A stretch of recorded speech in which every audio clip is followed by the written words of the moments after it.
Bien, pas à pas, le Salon du Livre de Genève avance, on en est à notre 12e sujet. Et ce j'ai dit pas à pas, c'est que c'est le titre du livre, du reprint de Céline Vintil. Bonjour. Bonjour. Alors vous avez défrayé la chronique avec votre livre à l'époque, on rappellera votre accident et vous êtes reborn comme on dit aux États-Unis, hein. Après une longue période de coma, vous avez fait de l'équitation et vous vous lancez dans 1000 choses. Vous avez fait un film avec Damien Marty que l'on salue. Comment allez-vous ? Je vais bien au jour d'aujourd'hui. Je suis très heureuse d'être ici au Salon du Livre pour justement continuer ma passion, c'est-à-dire aider les gens, les inspirer, leur montrer que tout est possible, quelle que soit la situation, leur transmettre par mon livre que les pires choses qui peuvent nous arriver peuvent aussi être nos plus grandes opportunités et forces. Alors sans en faire mal à personne, on va rappeler votre accident de cheval, la longue période de coma. Les multi-handicaps dont vous souffrez, que vous avez surmontés, certains, d'autres moins, mais vous avez repris l'équitation, vous avez refait de la compétition, vous avez regagné.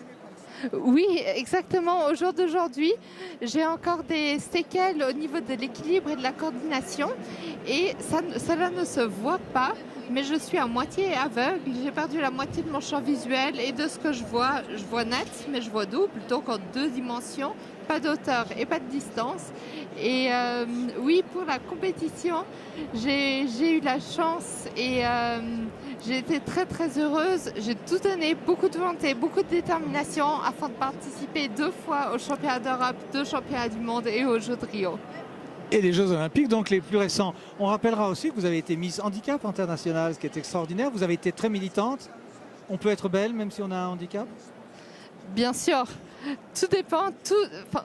C'est vraiment comment on se sent. Et l'importance avec son handicap, c'est aussi comme tout le monde, avec ou sans handicap, on a tous des limitations, tous des choses difficiles. Par exemple, du stress à un examen.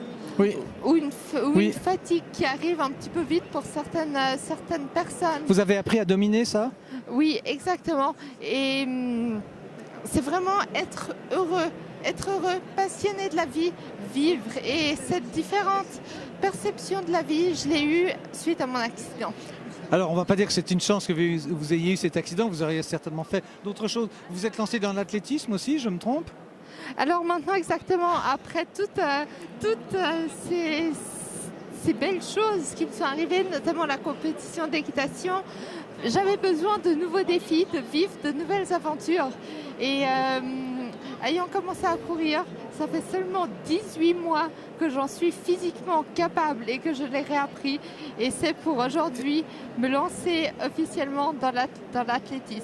Et sur quelle longueur du sprint ou des choses plus longues de l'endurance ? C'est encore à déterminer. Jusqu'à maintenant, j'ai fait de l'endurance. Mais maintenant, cela sera du sprint, de la vitesse, puisque c'est les seules disciplines représentées dans ma catégorie de handicap, comme j'ai l'ambition d'aller aussi au JO et au aux championnats du monde. Vous êtes décidément infatigable.